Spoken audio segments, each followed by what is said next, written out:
fẹ́ máa wò, ọ̀rọ̀ tó jẹ tí ń gbèsè mo fẹ́ gbọ́, ètò lóríṣiríṣi wọ́n wà lọ́lọ́kan òjọ̀kan, ìròyìn tó kojú òṣùwọ̀n àtàwọn ọ̀rọ̀ àgbọ́ fi kọ́gbọ́n, eré wọlé fún tẹ̀rù tọmọ tèwe tàgbà ẹ má fi para. Nigerian TV mo fẹ́ máa wò, ọ̀rọ̀ tó jẹ tí ń gbèsè mo fẹ́ gbọ́, ètò lóríṣiríṣi wọ́n wà lọ́lọ́kan òjọ̀kan, ìròyìn tó kojú òṣùwọ̀n àtàwọn ọ̀rọ̀ àgbọ́ fi kọ́gbọ́n, eré wọlé fún tẹ̀rù tọmọ tèwe tàgbà ẹ má fi para. Àjànàkú kọjá mórí nǹkan fèrè, bàbá rere káwí parí. BGI TV, we are the pace setter. Bàbá gbàgede ìmọ̀ tẹlifíṣọ̀n station tí dòde. Àgbà nínú ilé yìí mú kí wa pé a kú dédé àsìkò yìí. Fọ́nrán tẹ fẹ́ wò yìí lójú wòran wa. Fọ́nrán yìí mo fẹ́ rọ̀ wá ní wípé àkọ́kọ́ náà ẹ bá wa buwọ́lu ṣánẹ́ẹ̀lì wa Bàbá Gbàgede Ìmọ̀ TV lórí YouTube, Gbàgede Ìmọ̀ with Aláwìyé Adébáyọ̀ lórí Facebook àti Gbàgede Ìmọ̀ _22 lórí Instagram. Bákan náà a wà lórí TikTok, à ń jẹ́ Bàbá Gbàgede Ìmọ̀ lórí TikTok. Ẹ máa bá wa buwọ́lu àwọn ìkànnì tá a sọ yìí. Bákan náà ni pé mo fẹ́ rawọ́ ẹ̀bẹ̀ sí wa wípé ọ̀nà kan wà tí mo fẹ́ kẹ́ fi dúpẹ́ fún àwọn iṣẹ́ tá à ń ṣe lórí ìkànnì wa yìí tẹ́ ẹ bá mọ̀ ọ́n.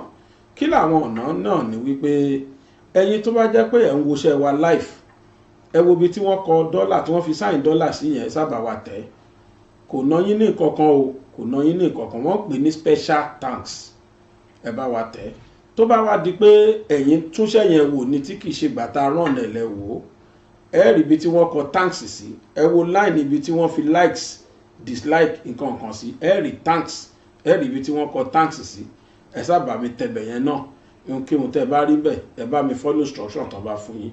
Eléyìí ni ẹ fi ń dúpẹ́, lẹ́dẹ̀ fi sanwó ọ̀yà wípé àwọn research tá ń gbà lórí àwọn iṣẹ́ wa. Ó yá ẹ máa bá mi buwọ́lù, ẹ ṣé o.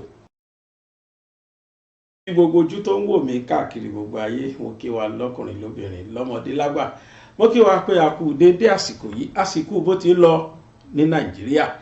Ọdẹ ọdún bí a kú bójú ọjọ́ ti rí, ẹ kú ìrọ́jú ó ń tán lọ lágbára Ọlọ́run.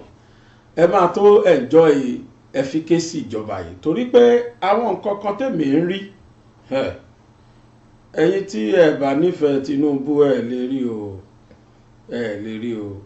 A máa tó dámọ̀ pé àti ìnirú ìjọba ìrírí Nàìjíríà láìpẹ́ torí mo rí àwọn ìròyìn ayọ̀ kan tínú mi ń dùn tí mo fi mọ̀ pé we are the right track.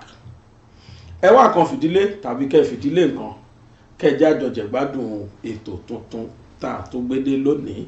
Ẹ jẹ́ n fi kinní kan kún. Ẹni tí ò bá nífẹ̀ẹ́ President Tinumbu má wulẹ̀ wo fídíò yìí torí mi ò ní bá wọn bú. Bí ò bá ti tẹ́ ẹ lọ́rùn má wulẹ̀ wò ó. Bó bá ti rí pé nǹkan tí mo fẹ́ sọ ni ọ̀rọ̀ ayé apákó kò ń bẹ torí pé èmi ò ní bá wọn bú o. Gbogbo ẹni tẹ́ ń kọ́mẹ́ǹtì òṣì stop ṣe bẹ́ẹ̀. Ó pè kẹ́ má wò rárá ju kẹ́ kọ́mẹ́ǹtì jàtìjàtì lọ. I will block you off. Tí bá ti rí useless comment, I will just block you. You will never see me on YouTube anymore. That is just, I will block you. Now, mo wo fídíò kan lánàá, omi bọ́ lójú mi báyìí nígbà tí mo wo fídíò yẹn.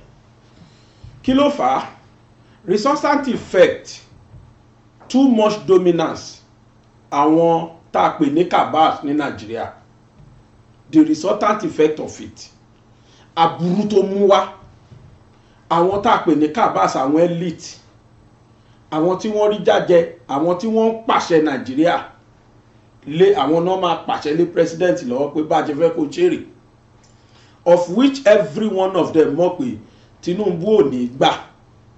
Àkọ́kọ́ náà kò sẹ́nibody to make ẹ̀.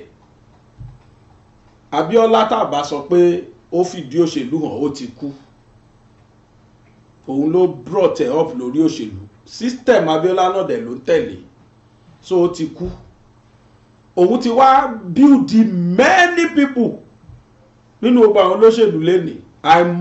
Àìmọye tó fi dórí president tó lọ, tó fi dórí vice president tó lọ, àti many cream la de cream ní Nàìjíríà yìí lẹ́nu. Although 90% of them wọ́n padà di alábòsí fún, wọ́n padà di ọlọ́tẹ̀, wọ́n padà dá. So kò ní godfather, no. Gbogbo àwọn tó kù tán ní godfather náà máa ń gbọ́ràn sí lẹ́nu, bẹ́ẹ̀ eléyìí ò ní godfather. Kò ní pẹ́ nìkan ní ọ̀gá ẹ̀, nínú gbogbo ọ̀nà òun lọ̀gá, Ọlọ́run dẹ̀ tún lọ̀gá tiẹ̀. Ló ṣe jẹ́ pé ńgbà tó wọlé ńgbà tó ń dìbò oríṣiríṣi propaganda náà ṣe against ẹ̀. Nígbà tó wọlé tán kódà gbogbo alárọ́ Básanjọ́ wíwọlé ẹ̀ wà destabilized. Gbogbo ọ̀nà ló gbà tó fi campaign against ẹ̀ because ó mọ̀ pé ẹni fẹ́ wọlé yọ̀gá òun ni. Ó mọ̀ pé ẹni tó fẹ́ wọlé ẹnu òun ní ká.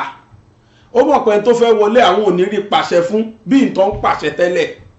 Ó mọ̀ pé ẹni tó fẹ́ wọlé yìí Ọlọ́run máa lò láti tún Nàìjíríà ṣe, àwọn ò dẹ̀ fẹ́ kó dáa. Páyọ̀ Adébánjọ olórí Afẹ́nifẹ́bi the same thing lòun náà ṣe, gbogbo ọ̀nà ló gbà láti mobilize against ẹ̀. At the end of the day Tinumbu came out victorious. Délé Mọ̀mọ́dù àti gbogbo wọn bẹ́ẹ̀ kò sẹ́ni tí ò gbìyànjú nú wọn bẹ́ẹ̀, they all failed. Wọ́n ra ọ̀tá fún gbogbo àwa Yorùbá pé ká hate ẹ̀, bẹ̀tà wa kan wà tá a yọ jáde nínú ọ̀tá yẹn tá a like ẹ̀, tá a padà rí nǹkan tó ń ṣẹlẹ̀ pé irọ́ ni. Àwọn àhúnmọ́ irọ́ tí wọ́n hun mọ́ ọ̀pọ̀lọpọ̀ wa padà rí pòdòdó pé irọ́ ni wọ́n pa mọ́. Ó lù sí Lagos State, ó lù sí ìlú abínibí ẹ̀ Ọ̀ṣun State, àbí kí ló tún kù. Kódà the sitting god president ìgbà yẹn ó lù sí state yẹn Katsina. What else? Some of northerners refused to vote for him. Àwọn Igbos àwọn tí ẹni kó fòkó níṣó ni kò síbi tó máa gbà. Ṣẹ́rẹ́ ni tọ́lọ́run bá ti dá àkàndá ẹ̀dá èèyàn wọn ò ṣe farawé. Wọ́n máa ń lórí ọ̀tá gan ṣùgbọ́n máa borí ọ̀tá báyìí ni. Tẹ́ bá ń gbọ́ gẹ́gẹ́lé kàṣà gbé wa lékè gbẹ́ngẹ́lé ẹ bá ta rẹ̀ o gẹ́gẹ́lé kàṣà gbé wa lékè gbẹ́ngẹ́lé. Gbogbo ẹni bá tó dìtẹ̀ ata yóò padà bàtà rẹ̀ tó ráfi tí òkò sọ nílé jẹunjẹ lóbu yóò padà jata ni. Wọ́n padà dìtẹ̀ wọ́n kọ́ gbẹ́ sàásì wa wọ́n fi parọ́ fún wa. Àwa kan wà tá bust ensars adìdí lọ ẹ bá wo ṣẹ́ mi ìgbà yẹn bóyá ní February or March nígbà tẹ́lẹ̀ṣọ́ yẹn mo dìdí lọ gbé ọ́díò tí fídíò tí ẹnìkan fóònù Nnamdi Kanu gbogbo bí Nnamdi Kanu ṣe instruct àwọn Igbo ẹ lọ destroy ìgbà ẹ lọ destroy àwo tí wọ́n dẹ̀ ń ṣe propaganda mọ́ Tinubu gbogbo ẹ̀ ni mo gbé wá pé kẹ́hìn lè mọ̀ pé written script ni. So for us to know that this man is especially made. Ó lè ní ó jówó kó ó ṣe kinní kan at the end of the day ó padà borí. Gbogbo ọ̀nà tí wọ́n wá gbà tán ni pé ó fail. The next thing they did was certificate saga. Ngbọ́ London máa mú wọn. Wọ́n ní ìwú kinní kan equity bí ìrántí òye mọ́ ṣe ń pòwe ẹ̀ mọ́ must come with clean hand. Gbogbo wọn apáta la padà rí pé ìdí wọn ń rùn. Àtìkù ń bá tiẹ̀ yìí sìn obituary ló ń bá tiẹ̀ yìí yẹn náà what else? Yes daddy kò sẹ́ni táṣìírí wọn ò tú. Ẹnikẹ́ni tó bá lóun fẹ́ darí sọ apá máa ń pa ni. Ẹni bá lóun máa darí sọ ìrókò máa ń kó ni.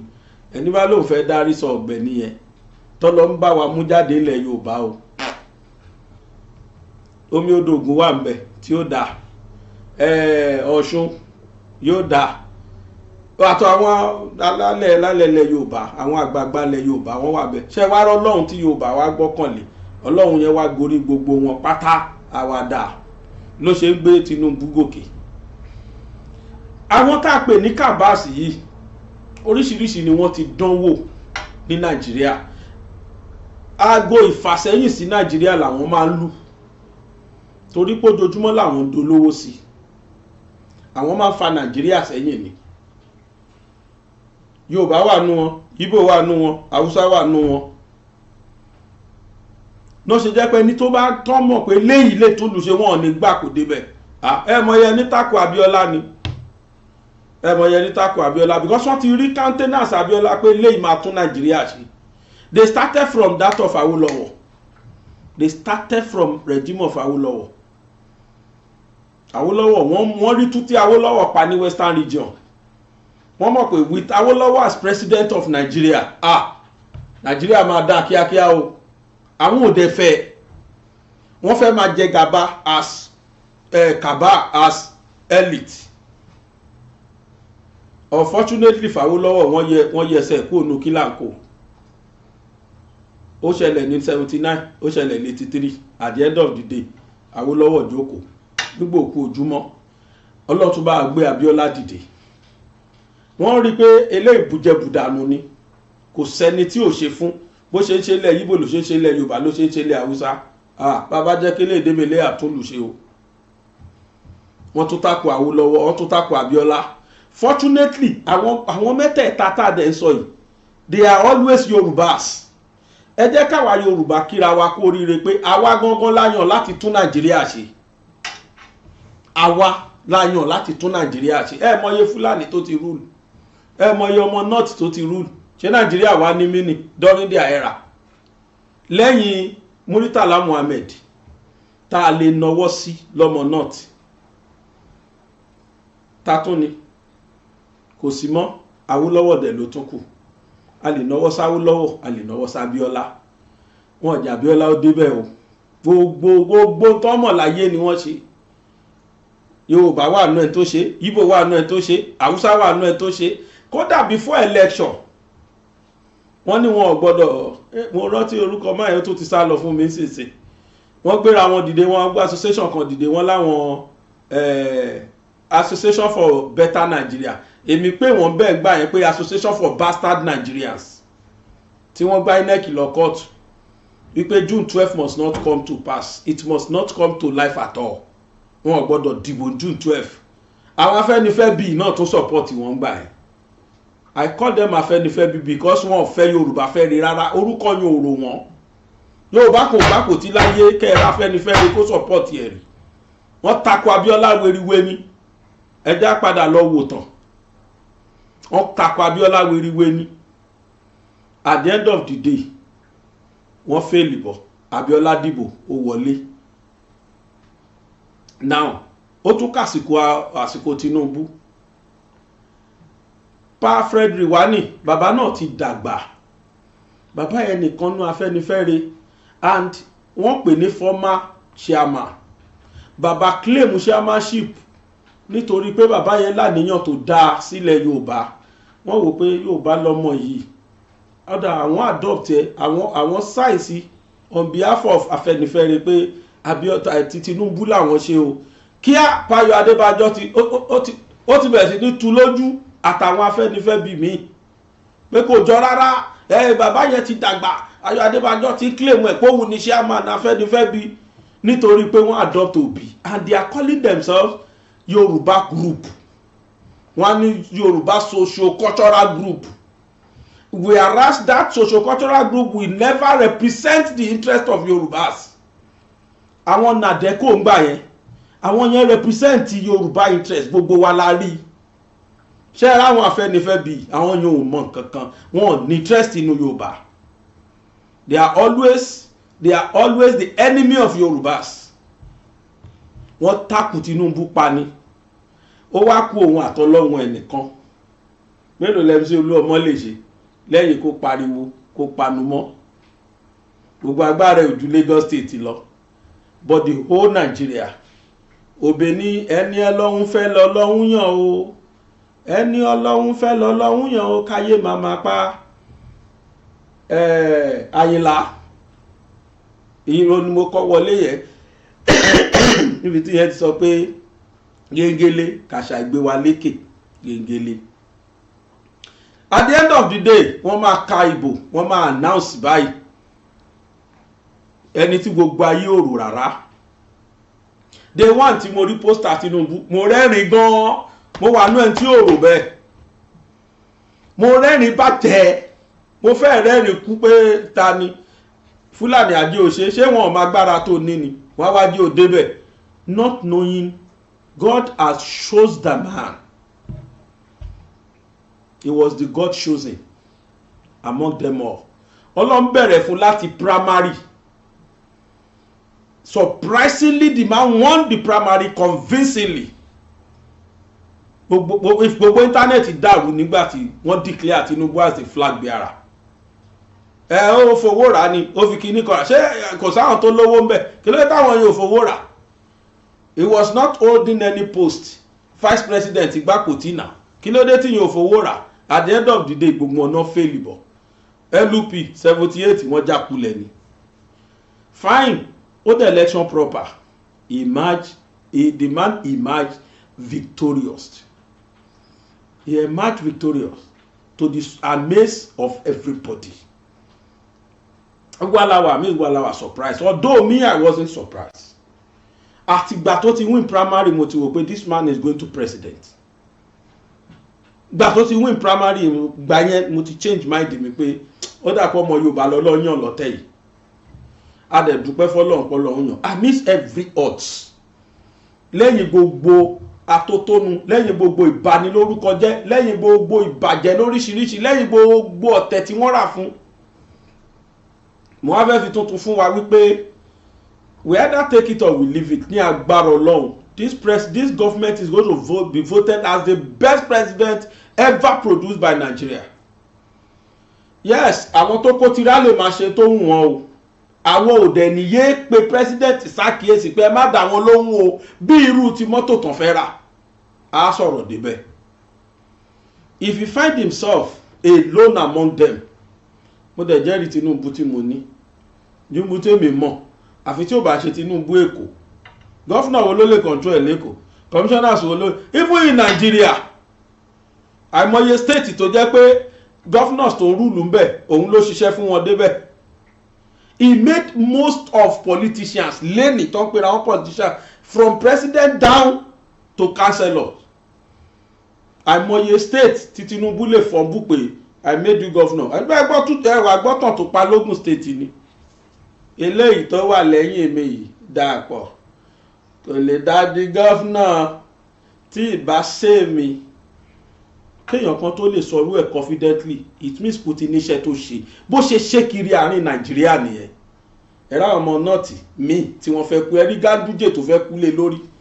Ganduje knows what that man did for him before he could become second governor second term. Before he got to that post. Ó mọ̀ pé ọpẹ́lọpẹ́ Ọlọ́run ọpẹ́lọpẹ́ Tinumbu ni. Kò sí state tí ò tẹ̀sẹ̀ bọ̀. Ẹ tó wá strong politically bẹ́ẹ̀ Ọlọ́run wá wò pé wọ́n yàn. Gbogbo àwọn kàbáàsì yẹn mọ̀ pé àwọn ò lè control ẹ̀. Mo wá wo fídíò kan lánàá. I wept when I watched that video. Àwọn tó máa ń ṣe skit kiri tó máa ń fáwọn èèyàn ní nǹkan kiri street yẹn ni. Èmi ò tiẹ̀ fẹ́ wò. But tí kọ́kọ́ ṣẹlẹ̀ nínú ẹ̀ tí mo wò tí mo fi wò pé Ọlọ́run a ní ìdí ẹnìkan tó máa jẹ́ aláàánú fún Nàìjíríà tó máa nu omijé wa nù ní Nàìjíríà. Báwa ṣe Tinumbu ní aláàánú yẹn tó máa gbé wa délẹ̀ lérí. Because I must be sincere with you. This so-called Nigeria, that ship tá wà nínú ẹ̀ is sinking day by day. Ojoojúmọ́ ni ship yẹn sink. And thanks to the cabals. Téèyàn bá lọ fọkàn sí pé ṣebí Tinumbu náà ló bàjẹ́ ńkọ́ o. Ó lè wà nínú àwọn cabals nígbà yẹn. But olè ló mẹ́rù olè ló mẹ́sẹ̀ olè tọ̀ lórí àpáta. Cabal náà ló lè ṣiṣẹ́ cabal láti tún Nàìjíríà ṣe. And that is where I'm going. Ẹ tó gbà tó belongs to them. Tó mọ gbogbo nooks and crannies wọn. Tó mọ gbogbo àwọn ọgbọ́n tí wọ́n jọ ń dá. Ló lè fèsì wọn tó lè lọ aláwọn náà dẹ̀ ṣe mọ̀ pé léyìí nínú gbogbo àwọn eléyìí lo egun orí. Gbogbo South West ló bá o at the mention of Obasanjo. Then 1993 to 97, 2003 to 2007. At the mention of that name, Obasanjo, all nails in southwest bow except Lagos State stood still bíi ti Shadrach Meshach and Abednego ìjọ kìíní àná. It was the only one, the last man standing nìkan ló wà lórí ìdúró nígbà gbogbo wọn forí balẹ̀. Lagos State, Ọ̀yọ́ State ó lọ, Ondo State ó lọ, Ogun State ó lọ, Ọ̀ṣun State ó lọ, ẹ̀tọ́ dárúkọ state ọ̀hún Ekiti State ó lọ.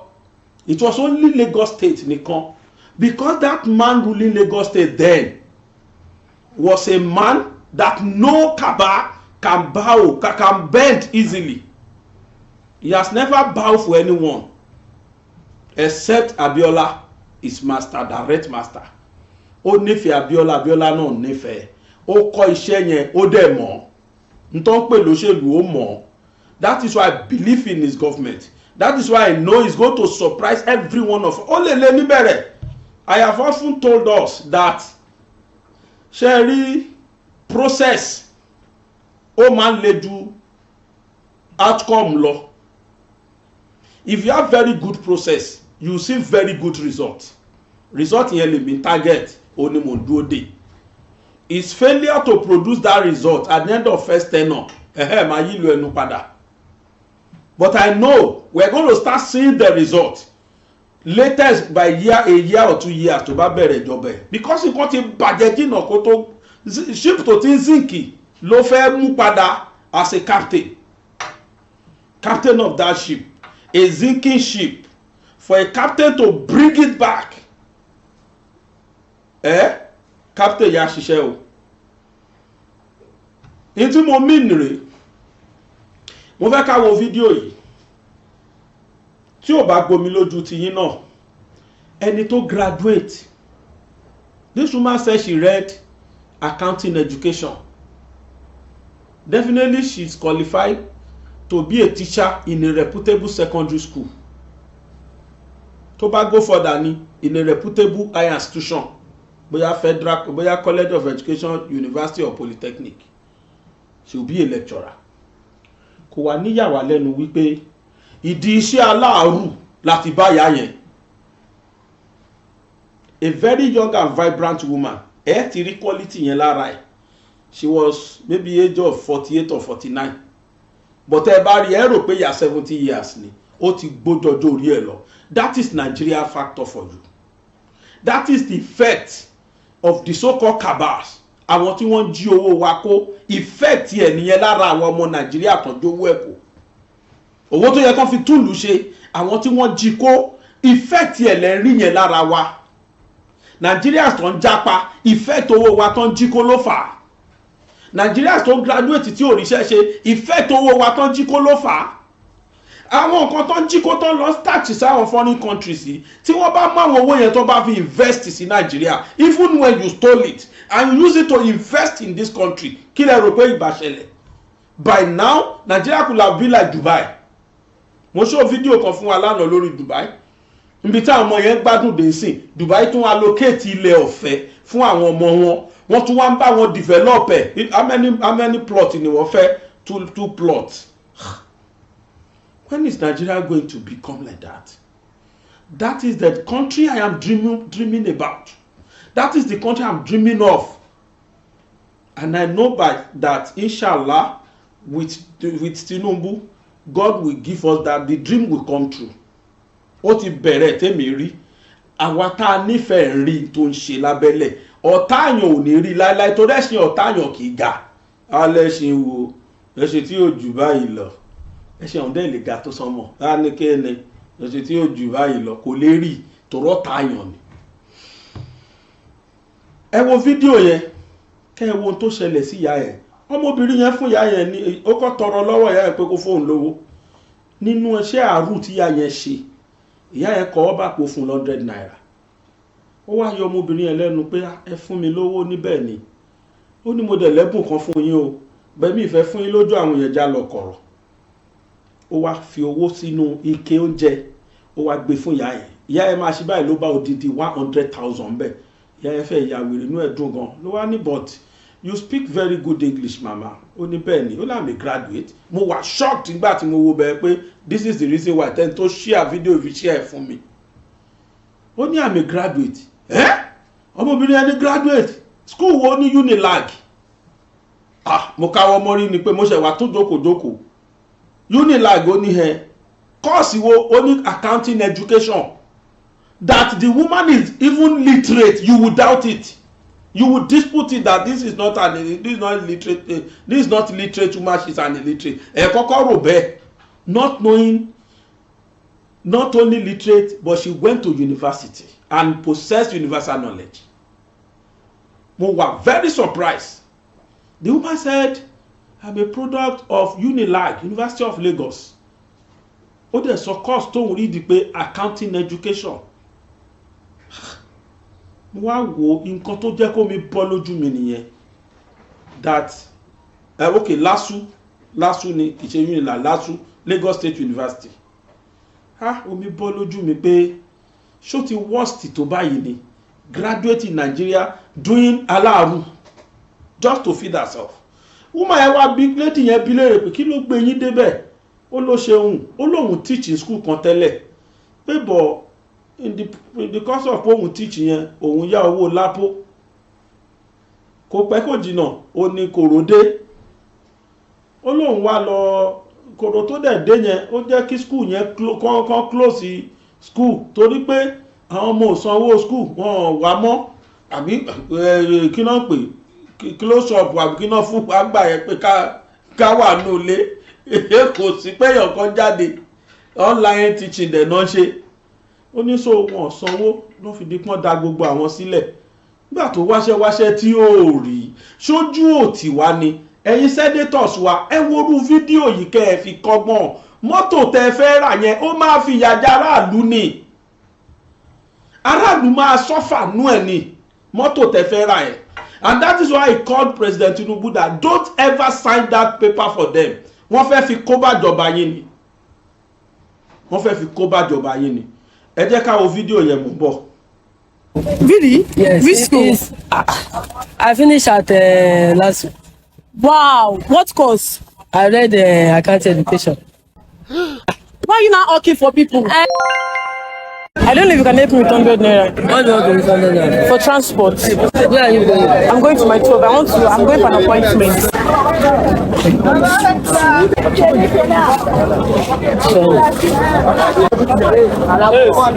Thank you, madam. God bless you, madam. Sorry. You're smiling. You gave money, you're still happy. What will I do? But mommy, everybody have challenges. what's your own challenge? My own challenge Yes. is to become, to have rest of mind. God should provide me money. If not, I will not be working up and down. I can see that you're just helping people to back load.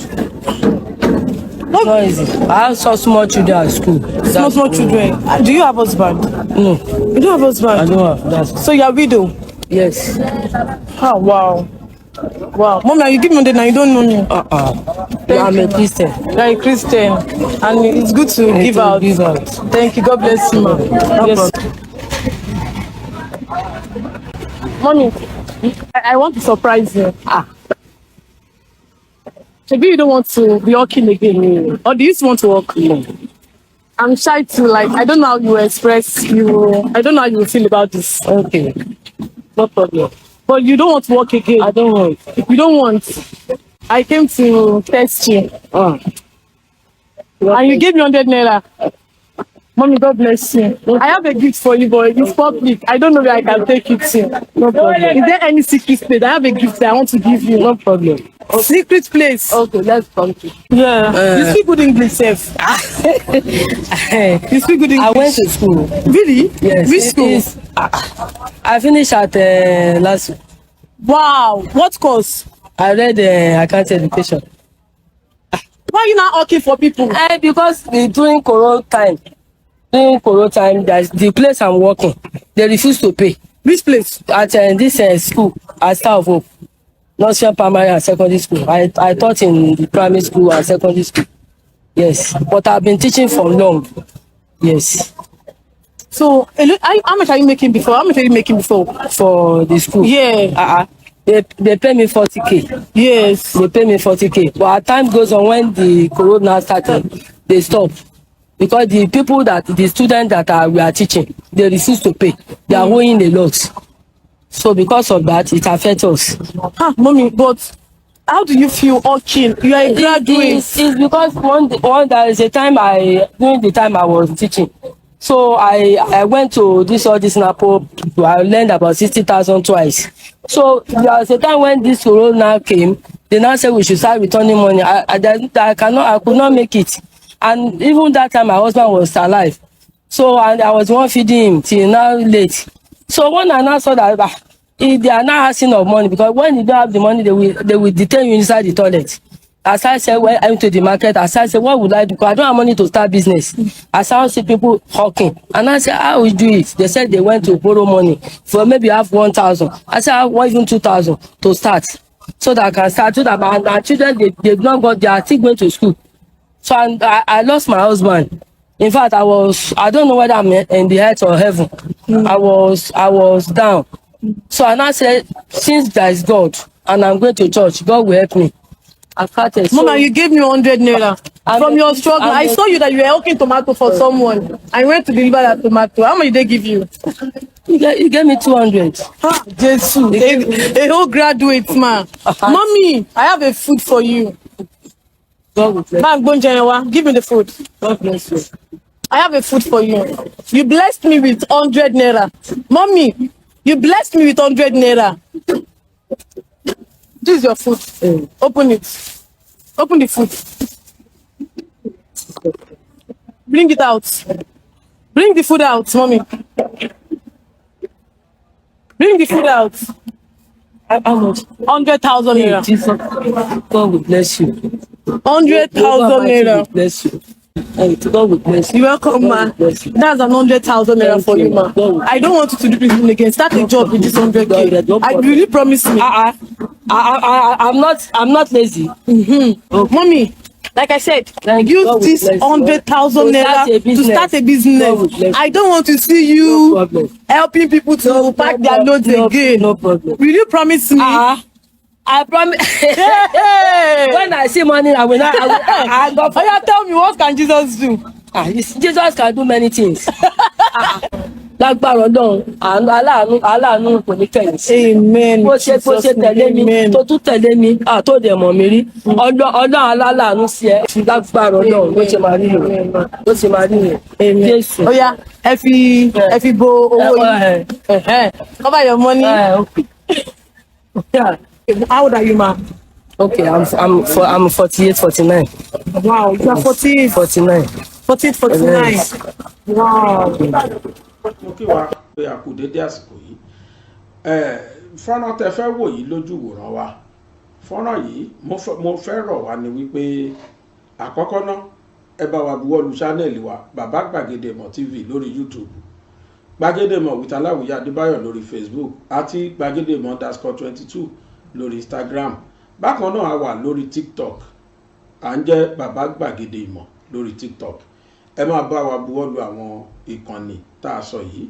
Bákan náà ni pé mo fẹ́ rawọ́ ẹ̀bẹ̀ sí wa wípé ọ̀nà kan wà tí mo fẹ́ kẹ́ fi dúpẹ́ fún àwọn iṣẹ́ tá à ń ṣe lórí ìkànnì wa yìí tẹ́ ẹ bá mọ̀ ọ́n. Kí làwọn ọ̀nà náà ni wípé ẹ̀yin tó bá jẹ́ pé ẹ̀ ń woṣẹ́ wa live, ẹ wo ibi tí wọ́n kọ dọ́là tí wọ́n fi sáìn dọ́là sí yẹn, sábà wa tẹ̀. Kò ná yín ní ìkọ̀kan o, kò ná yín ní ìkọ̀kan, wọ́n pè ní special thanks. Ẹ bá wa tẹ̀. Tó bá wá di pé ẹ̀yin túnṣẹ́ yẹn wò ní tí kìí ṣe gbàtà rán ẹ̀lẹ́ wò, ẹ rí ibi tí wọ́n kọ thanks sí, ẹ wo line ibi tí wọ́n fi likes dislike nǹkan kan sí, ẹ rí thanks, ẹ rí ibi tí wọ́n kọ thanks sí, ẹ sábà mi tẹ̀bẹ̀ yẹn náà. Ohun tẹ́ bá rí bẹ́ẹ̀, ẹ bá mi follow instruction tó bá fún yín. Eléyìí ni ẹ fi ń dúpẹ́ lẹ́dẹ̀ fi sanwó ọ̀yà wípé àwọn research tá à ń gbà lórí àwọn iṣẹ́ wa. Ó yá, ẹ máa bá mi buwọ́lù. Ẹ ṣé o. Ẹ káàbọ̀ padà. Ó ga o. Ẹ wo ń tá a sọ graduate dà. Aláàrú. Ìtìjú gan ló bá mi bí mo ṣe ń play video yìí. Ojú ń tì mí. Wàláhì ojú ń tì mí. That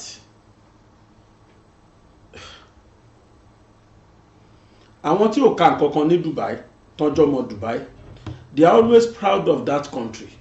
They are always happy to be citizen of that country. tẹ bá rí ọlọ́pàá Dubai bí kẹ́ ẹ bọ́ aṣọ lọ́rùn wọn kẹ́ ẹ wọ̀ sọ́rùn ni gbogbo àwọn mọ́tò táwọn olówó tiwa fi ń bù gàmbí òun ọlọ́pàá wọn ń lò ṣeré lọ́hùn ẹ lọ́wọ́ àwọn mọ́tò ọlọ́pàá tiwa. Yet that type of country làwọn senator wa fẹ́ ra mọ́tò almost 200 million naira ẹnì kọ̀ọ̀kan. Now mo wá sọ ọ̀rọ̀ kan wọlé pé irú gbèsè ayé báyìí Tinubu rí ó mọ̀ ó dẹ̀ gbé gbèsè lé lórí. Ara ẹni tí mo fẹ́ kà fún wa initially gbogbo àwọn raw materials tí wọ́n rí lọ́dọ̀ wa ń bí àwọn òyìnbó àwa wọ́n fowó péréte rà lọ́wọ́ wa wọ́n gbé lọ lú wọn wọ́n lọ turn ẹ̀ to finished product wọ́n wá tà fún wa ní exorbitant price. Tinubu sọ pé no more kò sírú ẹ̀ mọ́. Ọdún láìpẹ́ ó máa di ọ̀tá wọn nílùú òyìnbó láwọn ìgbésẹ̀ tí mo rí tó ń gbé yẹn. Torí àwọn tí wọ́n ń ṣerú ẹ̀ fún wa mọ̀ pé ká làwọn ṣe fún wa Nàìjíríà. Àwọn kabas tẹ̀ ń ṣerú ẹ̀ wọ́n ń tà fún wọn wọ́n àláwọ̀ wọn ẹ rà kí àríkẹ́ máa kó lọ àfẹ́ ẹ ṣàkówó fáwa. But this man said no more. Era of exporting raw gold, lithium, others gone for good. Tinumbu. Ó ní mo fẹ́ kà fún wa Daily Post ló kọ. Tinubu sọ pé àwọn nǹkan àlùmọ́ọ́nì tí wọ́n ń tà dànù sílùú òyìnbó yìí kò sáyè irú ẹ̀ mọ́. Ẹ máa refine ẹ̀ ń bí a máa fi ṣe finished product ń bí ìtọ́mọ Nàìjíríà bá máa lò nú ẹ̀ á lò ìtókù àwa náà send ẹ̀ sábúrọ̀dà á fi kó dọ́là wọlé. Ìgbésẹ̀ àkọ́kọ́ rẹ̀ lórí dọ́là wa tó já wálẹ̀ bí ọ̀rẹ́ lórí owó wa tó já wálẹ̀ ìgbésẹ̀ àkọ́kọ́ rẹ̀ bí ó ti ṣe rise up padà. Torí ipá ní nǹkan kan tá à ń produce bí tá a fi ń kó dọ́là wọlé ló fà tówó wa fi dìdàkudà rádaràda tó dà yẹn. Kí la fẹ́ produce? Ṣé owó tí wọ́n ti kó ná tán? Ṣé owó tán ti kó lọ lóyìnbó tán tó wà lákàntì everybody? Ṣé owó tó wà lákàntì everybody ni wọ́n fẹ́ fi produce nǹkan kan Nàìjíríà? But this man say the era has gone. Ajakuta steel ó wà ńbẹ̀. Kabas ni ò jẹ́ kó ṣiṣẹ́ látọjọ́ yìí. Àwọn kabas ni ò jẹ́ kó ṣiṣẹ́.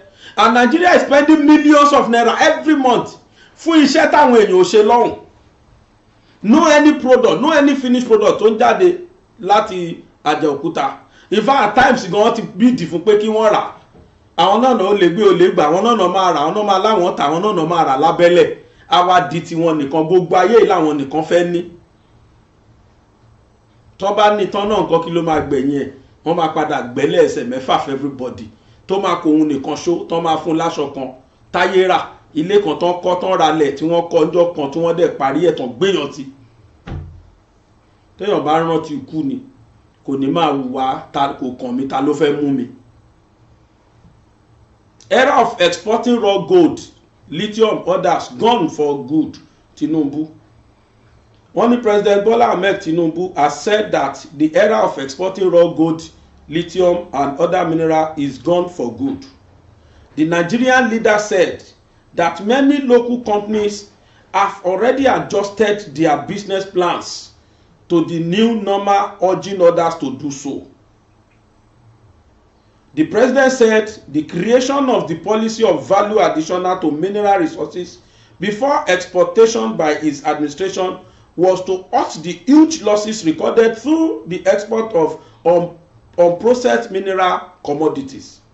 He spoke in Abuja at the second Yekon Mofelo. Ntí mo fẹ́ lò ní tí mo kà yìí. Ibi tó ti sọ yẹn kò kàn mí. Ntí mo fẹ́ lò ní pé a ti fetí ara wa gbọ́ wípé ìjọba yìí sọ pé gbogbo àwọn nǹkan tẹ́ ń kó nínú lẹ́lọ́wọ́ àwọn òyìnbó kiri kódà lẹ́ Yorùbá. Ṣógbómọ̀ṣọ́ ni àbóṣogbo. Wọ́n wà níbì kan bẹ̀ tí wọ́n jí góòdì kó. Béèyàn kan gbérú ẹ̀ mọ́ sí ìjọba yìí sọ pé mímú láàmú. Ìtẹ́ exploit wa ti tó. Africans, it seems now Africa's leaders are little by little woken up. Àti ṣe mistakes ẹ̀yìn gan o, and that is why they refer to Africa as developing countries. Olè ló pọ̀ jù tó ń dà wá láàmú, olè, àtẹnujẹ, àìnífẹ̀ẹ́ ìlú, ìmọ̀tara ẹni nìkan, ìnífẹ̀ẹ́ worldly things ju bó ṣe yẹ lọ. Our value for worldly things too high. Nígbà tẹ́ rí bí ìlú ṣe rí, tẹ́ rí pé yà ń jẹ aráàlú, tẹ́ lè fẹ́ ra mọ́tò. Mr. President ò sáré sọ pé òun fẹ́ ra mọ́tò o. Ẹ̀yin lẹ́lẹ́ fẹ́ sáré ra mọ́tò 200 million, and the funniest part is that tó bá rí pé president ò sign kìíní yẹn fáwọn wá sọ̀jà lù. Nigerians are waiting. Bóyá bí everybody tẹ́ ti máa support Tinumbu rè. That's why I called on Tinumbu yesterday that please sir, don't sign that paper for them. Tí wọ́n bá sign central bank kò lè gbowó jáde. You want to use taxpayer money láti fi ra mọ́tò ńláńlá sí di ara yín, where Nigerians that are paying this tax are suffering every day. Ẹnìkan ní 170 kìíní kan million ni wọ́n ta mọ́tò yẹn, ẹnìkan ní 200 million. Èwo ló sànnú méjèèjì? Ta ló yẹ kí wọ́n fún ní CNR rú tèmi ló yẹ? Kó sáré gbà pé ṣé ń tẹ́ fún wa pọ̀ fi ṣe àkàwárí ẹ̀ṣẹ̀ wọn àdúpẹ́ ṣáà tí ẹ̀ lè relé ìlú Nàìjíríà yìí. Tàbí kó rí jẹ́ ẹ̀ pé owó tẹ́ fẹ́ fi relé ẹ lọ fi tún Nàìjíríà ṣe. Ta ló yẹ kó pera wọn jọ pé well níbi tá a wà yìí o 176 lawmakers from APC, 118 lawmakers from PDP, 35 lawmakers from LP. Gbogbo wọn ni wọ́n pàdé pọ̀ o. Ní wọ́n fẹ́ wọ́n ní 160 million eléyìí value ẹ̀sìn 160 million Prado SUV. Ìkọ̀kan nù wọn ò reject ẹ̀, gbogbo wọn náà accept. Ẹ̀yin tẹ́ fẹ́ kú sí LP, ẹ̀yin tẹ́ fẹ́ kú sí PDP, tẹ́ máa bú Tinubu. Gbogbo àwọn tẹ́ support ni wọ́n support kìíní yẹn páwọn náà fẹ́ ra mọ́tò. Gbogbo wọn náà láwọn fẹ́ ra mọ́tò. So for us to know everybody wọn nínú nídìí wọn rùn. Ṣé rántí president kan tó lóun fẹ́ wọlé nígbà tó fẹ́ wọlé, wọ́n gbé owó wá pé kóun sign $180 million kan ni. Náà ní kóun sign, olóhùn lówó kíni, wọ́n náà sọ pé mọ́tò tuntun tá fẹ́ rà fún yín as a new president. Olóhùn sọ pé ẹjọ́ mọ́tò tó wà ní presidential villa òun tóun fẹ́ dé sí kò sí steering inú mọ́tò yẹn mọ́. Àwọn ní steering wà ńbẹ̀, ó ní ṣé kò sí táyà ń díẹ̀ ni, ó ní táyà wà ń díẹ̀, mọ́tò yẹn ò rìn mọ́. Wọ́n ló ń rìn, olóhùn ò ní sáyìn tẹ̀gbé wáyé. Ìlú rí bó ṣe rí, ẹni kóun wá sáyìn ìwé kan, Ọlọ́run ò ní jẹ́ bóyá Gambia president àbí nǹkan kan ni. Until when our leaders, until when they wake up from their slumber, it is then we will start developing in this country, in Africa as a whole. Our mentality is too low. Afẹ́ràn afẹ́fẹ́ ayé kí wọ́n rí wa báyìí kan náà pọ̀ gàmbọ̀ at the detriment of those that you are ruling. Ṣé báwọn kan náà rán yín lọ National Assembly? Abẹ́ gbàgbé ni, kí lẹ fi dáa jù wá lọ? Kò sí tẹ́ fi dáa jù wá lọ ju pé a fún yín mandate kẹlọ ṣòfin fún wa. Ṣé n tán rán yín lọ ṣe nìyẹn? Àwọn aráàlú òrò jẹjẹ ẹ̀yin ń pèpè fún mọ́tò 200 million. Bí president bá dẹ́kọ̀ tí ò ṣe ẹni kó mórí wá kó fọ mọ́ tí àwọn Sàràkì tó fojú Buhari rí ngbà yẹn àti Dino Melaye. Tinubu ní kò sáyè irú ẹ̀ mọ́ o. Now I want to tell you wípé ṣé rí àwọn mines ní Africa wọ́n ní nǹkan ṣe ní country kọ̀ọ̀kan tí wọ́n bá wà. Ọ̀rọ̀ ni tó lọ fi jíǹkì ìlú kọ̀ọ̀kan. It's high time every country in Africa, it's high time we woke up, it's high time we start developing our raw materials and produce and use them to produce finished goods in our country. Táwọn ẹ̀bà mọ̀ ṣe rán àwọn èèyàn lọ sí foreign countries kí wọ́n lọ kọ́ bọ́n ṣe ń ṣe lọ́hùn wá kí wọ́n máa wá ṣe ń bí. It's a greatest means of making raw cash láti foreign countries. Kí ló ń jẹ́ dọ́là? Kí ni ẹjọ́ kí ni ẹ̀yìn Awólọ́wọ̀ ṣe?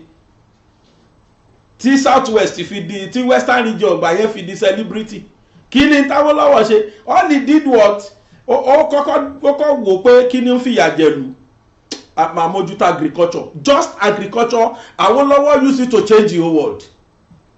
He used it to change the lot of western region. He used just agriculture to change the lot of Yorubas and Nigeria as a whole, if not the whole Africa. Because first in Africa, àwọn èrè tó rí lórí agriculture ni. Nítorí pé àwọn tó jọ ṣèjọba yẹn, they are not gullible, they are not selfish. Otherwise, wọ́n bá defeat tọ́ọ̀tì Awólọ́wọ̀ ńgbà yẹn. Because ọ̀gá ni wọ́n ṣe ń pawó yẹn wọlé ló ń kó mi bí tàwọn ti sìn.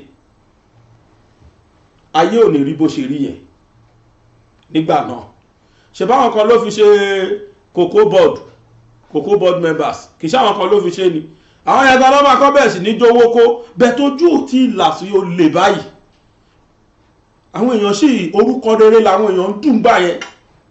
Ṣé ráyè léyìí owó rere lápò sàn ju pé orúkọ rere lọ lọ́dọ̀ wọn. Kódà bóbi wọ́n pè wọ́n wá ní bàbá ẹ yọ orúkọ mi kó nu ọmọ yín. Ẹ má jẹ́ ẹ má wọ̀rí ẹ má change orúkọ mi.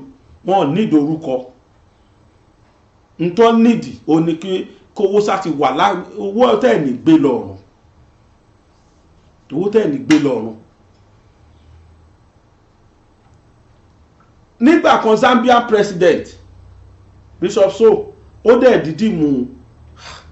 Some people are so callous. Ó ní country òun àwọn ò lè náwó lórí refinery lórí kí náà pè mọ́ lórí mines nígbà ẹ̀ copper òun náà fi ń ṣayé ní Zambia ó ní source of income wọn. Kí ló ṣe? Ó dẹ̀ sọ fún wọn pé ẹ jẹ́ ká tàdánù ọrọ̀ ajé ìlú. Ìbọn ti fẹ́ 10 NPC náà lọ́kàn ló yọ wá ni. Kódà ti kówó lẹ̀ àwọn bọ̀dá mi òkè ọ̀hún.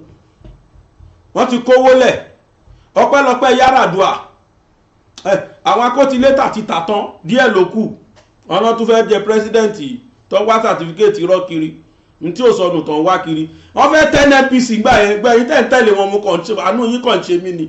They will sell Nigeria, they will eat Nigeria to bone. Wọ́n bá ti 10 NPC Yar'Adua lóde ló forfeit gbogbo ẹ̀ dànù pé láíláí má jẹ́ rí yín mọ́ ẹ má débí mọ́ ogun Nàìjíríà ni. Irú ẹ̀ ni wọ́n ṣe ní Zambia. Wọ́n dẹ̀ ránṣẹ́ sáwọn foreign country tó fẹ́ ra copper mines yẹn wọ́n gbé ta o. Copper mines yẹn ló dàbí NNP ló dàbí petrol tí wá ń bí. Àwọn tí wọ́n ra copper mines yẹn wọ́n rí future nú ẹ̀. Òwèlò ló tà bóyá $45 million mélòó ló tà. Àwọn yẹn náà láwọn ara. Ẹ wá mọ̀ tó fọ́nì jù wọ́n bá reach agreement pé within so time làwọn máa san owó yẹn tán o. A máa san in installment náà ní fún ẹ̀kìṣì. Olóhun tó ló tẹ̀wọ̀n lọ́rùn. Ó ló tẹ̀wọ̀n lọ́rùn. Torí pé owó tóun fẹ́ gbà yẹn ló wà lójú ẹ̀. Wọ́n fún ní owó àkọ́kọ́. Wọ́n wá ṣiṣẹ́ lórí copper mines yẹn. Wọ́n refine gbogbo nǹkan tó yẹ kán ṣe síbẹ̀. Wọ́n ṣe overhaul gbogbo àwọn machine tán ló ń bẹ̀. Wọ́n wá bẹ̀rẹ̀ sí ní àwọn wá bẹ̀rẹ̀ sí ní wọ́n wa copper yẹn. Wọ́n kó lọ lú wọn. Nígbà tán fi ń ṣe finish product tán wọ́n bẹ̀rẹ̀ sí ní tà wọ́n rí èrè gọbọi.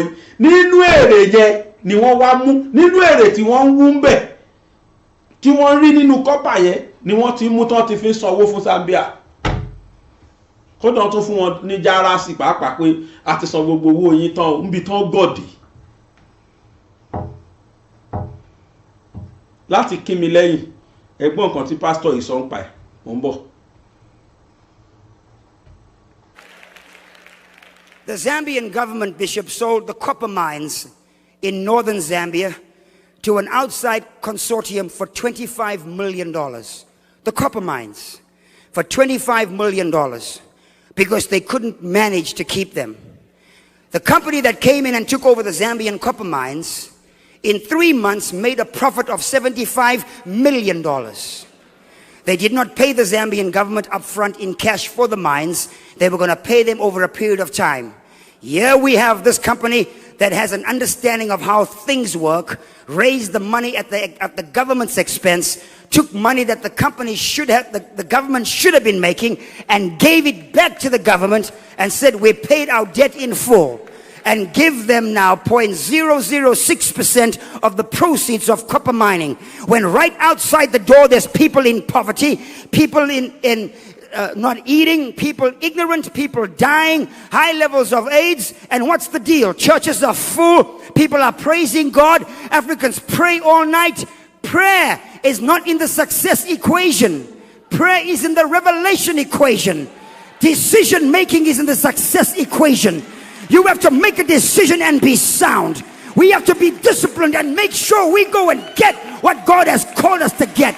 You can be full of the Holy Ghost, but you can still be ignorant. But as for me and my house, I will get understanding.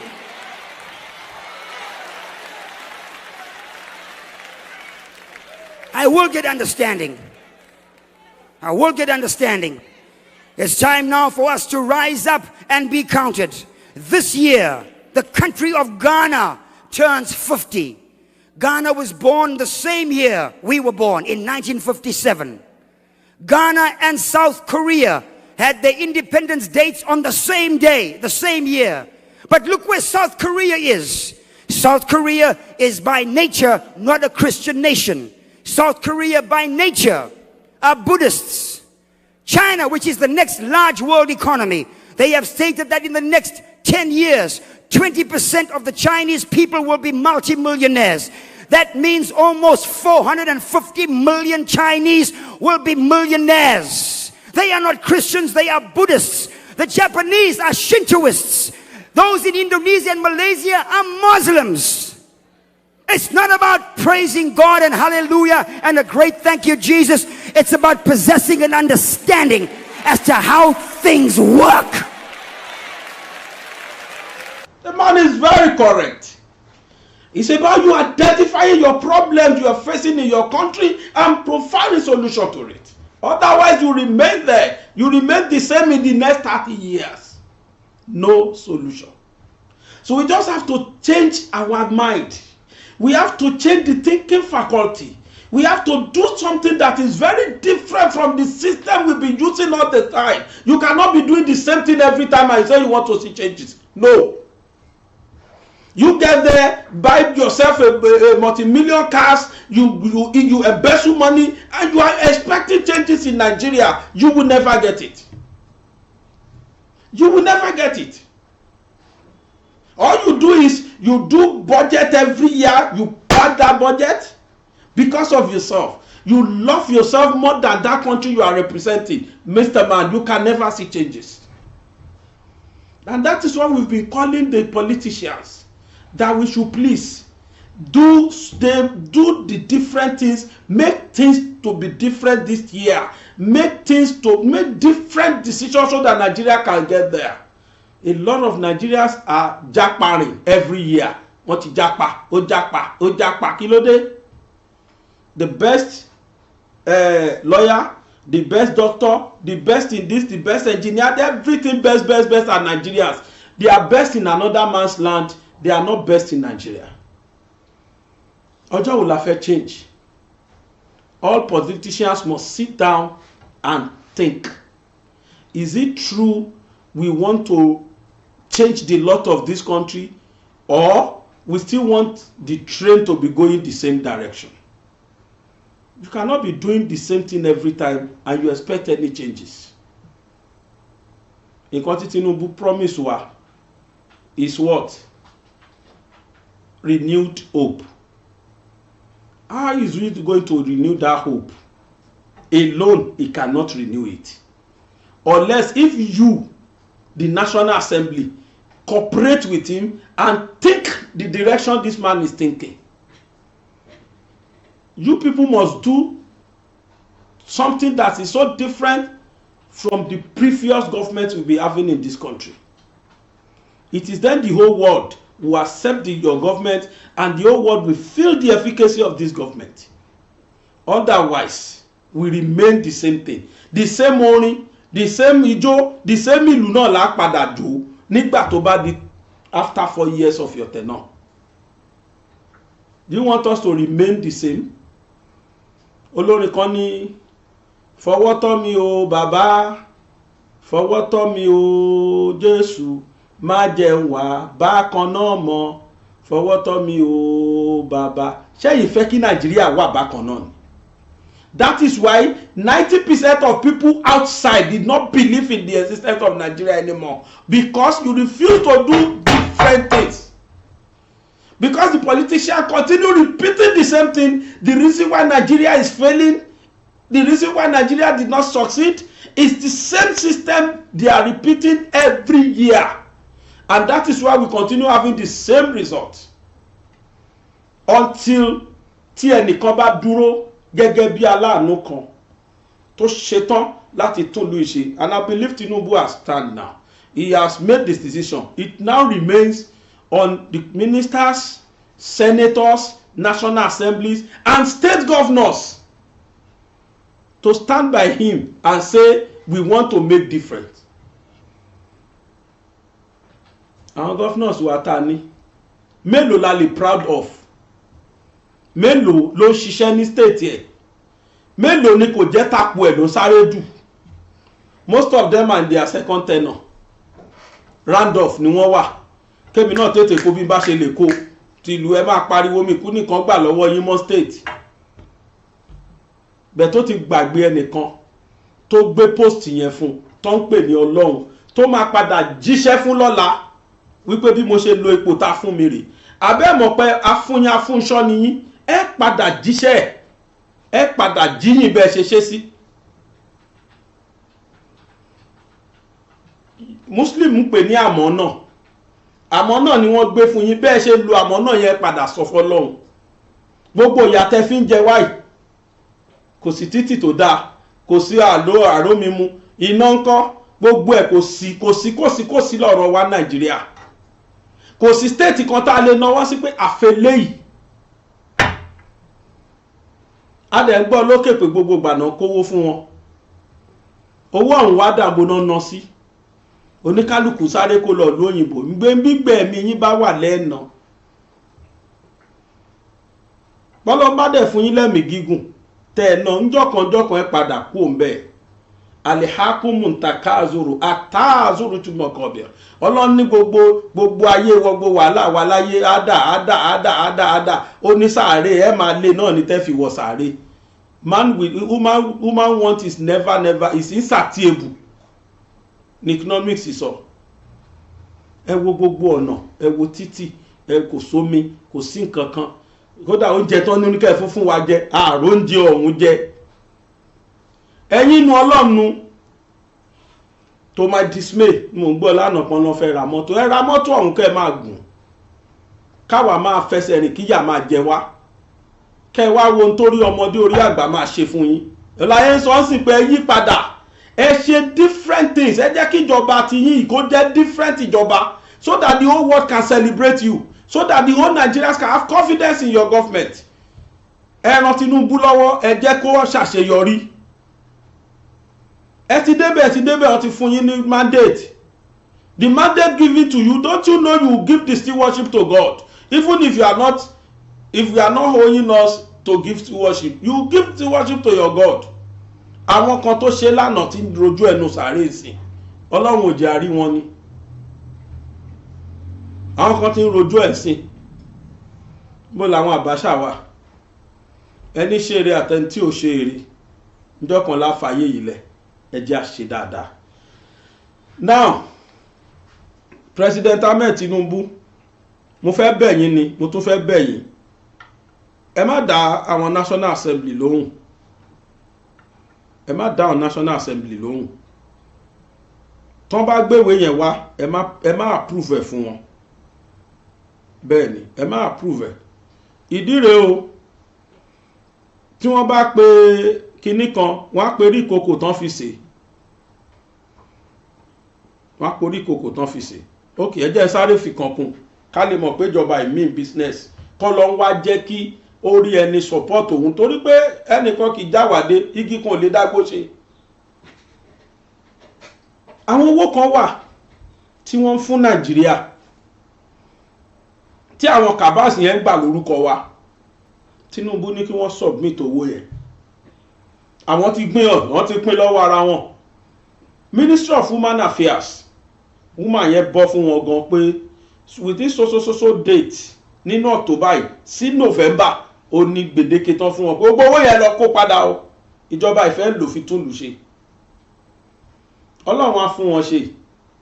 Àwọn ministers yẹn mò ń rí lára àwọn ministers yẹn pé gbogbo wọn ni wọ́n gba special instruction látẹnu Tinumbu, but my fear is ṣé National Assembly ò ní da effort yẹn nù. Gbogbo bí Buhari ṣe fẹ́ ṣe dáadáa tó ní first tenure ẹ̀ àwọn National Assembly gbà yẹn wọ́n disturb ẹ̀ gan wọn jò rí ṣe thanks to the Sarakis, thanks to the Dinomelayes and co. Kò sì tútàn fi Buhari pa ngbòyà di second time àwọn náà kò yà túra lẹ̀ gan fáwọn Fúlàní ọmọ yẹn àwọn yẹn náà yà bẹ̀rẹ̀ sí ní jiyàn gbé rẹpẹtẹ ṣe tó wù wọ́n gan ìjọba yẹn fi dàrú. Ìyàwó ẹ̀ dẹ̀ pariwo tó bẹ̀ he refused to listen to them. He could have done something that is different from the previous government. Èmi believe pé ìjọba yìí ó fẹ́ ṣe nǹkan kan tó wà different. Ẹ gbọ́ nǹkan tó ṣẹlẹ̀ tí wọ́n sọ. And I stand here as the Minister of Women Affairs to demand from UN, all the UN, that we want account of all the money they sourced from donors in the name of Nigeria. We want to see the account of what they did with it. And if you don't give us these accounts, at least let Nigerians see what has been going on. Then you plead with them, apologize to them, and change your ways. From 16th of October to November 15th, if we don't get those reports published for Nigerians to see, we are heading to court. From 16th of October to November 8th, they get our pre-action letter. That is to prepare them that by 15th, we are heading to court. And I'm promising Nigerians that as far as immediately it is that 15th, by the next day, you will hear the lawsuit number. And all of you will gather to that place the day the case will come on and come for them to defend the money they are using you to collect from donors. Ẹ ti gbọ́ wọ́n ní kí wọ́n dá owó yẹn padà. Owó tí wọ́n sì máa dá padà sí pọ̀ àṣírí sì máa tú gan. Àdúrà mi sọ́lọ́run ni pé kó ran Tinumbu lọ́wọ́ kó lọ bá wa ràn lọ́wọ́ kó lọ ń gbèjà Nàìjíríà. That is my prayer. Tá a bá bẹ́yìn olóṣèlú sọ́tẹ́ ẹ̀gbọ́ bá gbé ilé yẹn sí.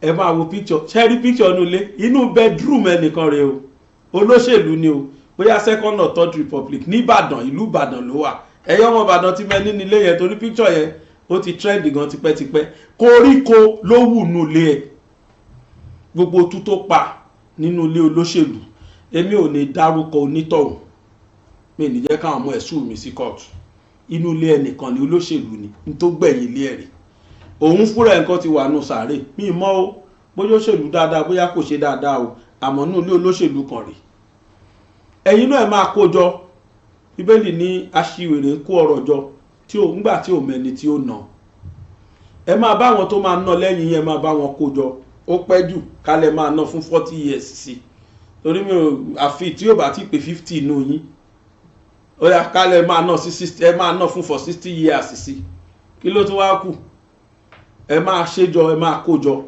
bọ̀ bá mi sí gbogbo olóṣèlú fẹ́nikẹ́ni tó bá wà nípò ní pé do something that is different from the ones others has been doing so that we have different results. And what is the result? The result is developed nation. I come in peace. Good day. Lórí YouTube. Gbàgédèmọ̀ with Aláwìyé Adébáyọ̀ lórí Facebook àti Gbàgédèmọ̀ _22 lórí Instagram. Bákan náà a wà lórí TikTok. À ń jẹ́ Bàbá Gbàgédè Ìmọ̀ lórí TikTok. Ẹ máa bá wa buwọ́lu àwọn ìkànnì tá a sọ yìí. Bákan náà ni pé mo fẹ́ rawọ́ ẹ̀bẹ̀ sí wa wípé ọ̀nà kan wà tí mo fẹ́ kẹ́ fi dúpẹ́ fún àwọn iṣẹ́ tá à ń ṣe lórí ìkànnì wa yìí tẹ́ ẹ bá mọ̀ kí làwọn ọ̀nà náà ni wípé ẹ̀yin tó bá jẹ́ pé ẹ̀ ń woṣẹ́ wa live ẹ wo ibi tí wọ́n kọ dọ́là tí wọ́n fi sáìn dọ́là sí yẹn sábà wa tẹ̀ kò ná yín ní nǹkankan o kò ná yín ní nǹkankan wọ́n pè ní special thanks ẹ bá wa tẹ̀ tó bá wá di pé ẹ̀yin túnṣẹ́ yẹn wò ní tí kìí ṣe gbàtà rán ẹ̀lẹ́ wò ẹ rí ibi tí wọ́n kọ thanks sí ẹ wo line ibi tí wọ́n fi likes dislike nǹkan kan sí ẹ rí thanks ẹ rí ibi tí wọ́n kọ thanks sí ẹ sábà mi tẹ̀bẹ̀ yẹn náà ohunkóhun tẹ́ bá rí bẹ́ẹ̀ ẹ bá mi follow instruction tán bá fún yín. Eléyìí ni ẹ fi ń dúpẹ́ lẹ́dẹ̀ fi sanwó ọ̀yà wípé àwọn rìsáàṣì tá ń gbà lórí àwọn iṣẹ́ wa. Ó yá ẹ máa bá mi buwọ́lù. Ẹ ṣé o.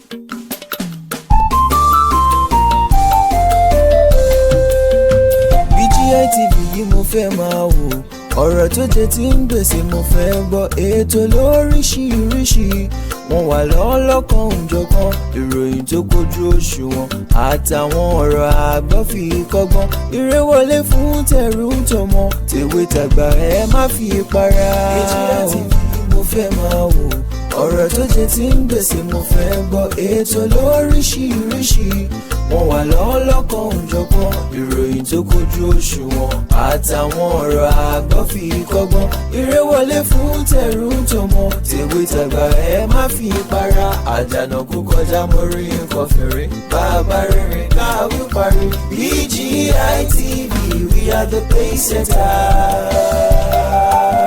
Bàbá gbàgede ìmọ̀ tẹlifíṣọ̀n station tí dòde.